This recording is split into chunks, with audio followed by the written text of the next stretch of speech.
ये तो पूरी पृथ्वी के अनाचार के केंद्र को ध्वस्त करके वापस लौटे हैं। तो पूरी अयोध्या उन्हें देखने के लिए आकुल है।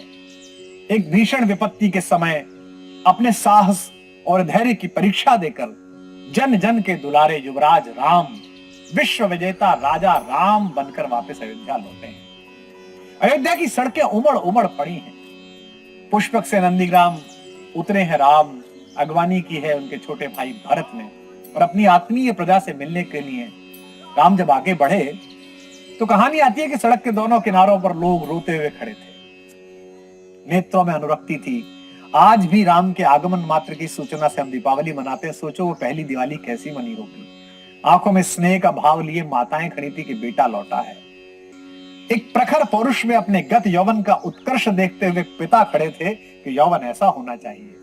समाज के हर वर्ग का प्रतिनिधि अंतिम व्यक्ति तक, नर नारी किन्नर सब कतारों में लगकर अयोध्या के इस युवराज को देखने के लिए सड़कों पर उतर आए थे। अयोध्या क्या उतर आई थी, पूरी मनुष्यता उतर आई थी भगवान को देखने के लिए। भगवान राम लोगों का स्नेह और अभिवादन स्वीकार करते हुए चल रहे थे।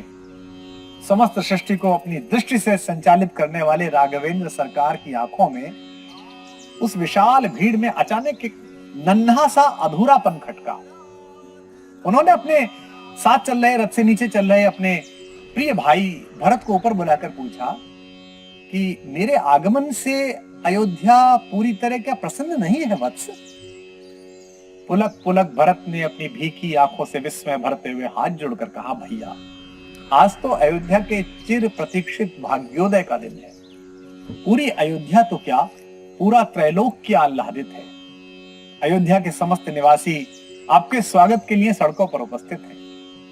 पर धृष्टता के लिए क्षमा चाहता हूं भैया, मेरे देवता, मेरे नाथ, आपको ऐसा क्यों लगा कि अयोध्या आपके आगमन से प्रसन्न नहीं है? क्या मेरी इन तैयारियों में कोई कमी रह गई है? मैं इसके लिए आपसे पहले से क्षमा मांगता हूं, पर मैं जो कर पाया वो मैं कर पाया। अयोध्या तो बहुत प्रसन्न है। भगवान राम ने मुस्कुराते हुए कहा, तुम कह रहे हो भरत तो सही ही कह रहे होगे, क्योंकि अकेला भरत ही तो है जो सही के साथ रहता और सही कहता है। तुम कह रहे हो कि पूरी अयोध्या यहां पर है, तो मैं मान लेता हूं कैकेयी नंदन।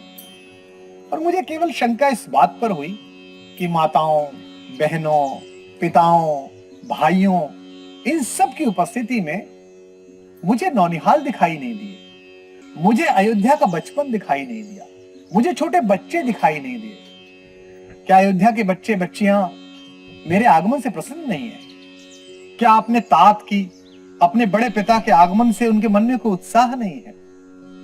क्या इस प्रौढ़ तात से मिलने के लिए वो उत्सुक नहीं है? यह सुनकर भरत की आंखों की कोर पर आंसू छलछल आए। स्वयं को संभालते हुए कैकेयी नंदन ने भरे कंठ से उत्तर दिया, भैया जिस दिन से अयोध्या वासियों को यह पता लगा था कि आपने और भगवती स्वरूपा भारतेश्वरी हमारी भाभी माता सीता ने वन में इस वनवास की तापसी मर्यादा के पालन हेतु ब्रह्मचर्य के पालन का व्रत लिया है, उसी दिन के बाद से अयोध्या के लोग भी गृहस्थ धर्म छोड़ चुके थे और गृहस्थ रहते हुए भी गृहस्थ नहीं रहे। आपके साथ साथ यहां भी पूरी अयोध्या ने 14 वर्ष तक आपके द्वारा निभाए गए व्रत को निभाया है।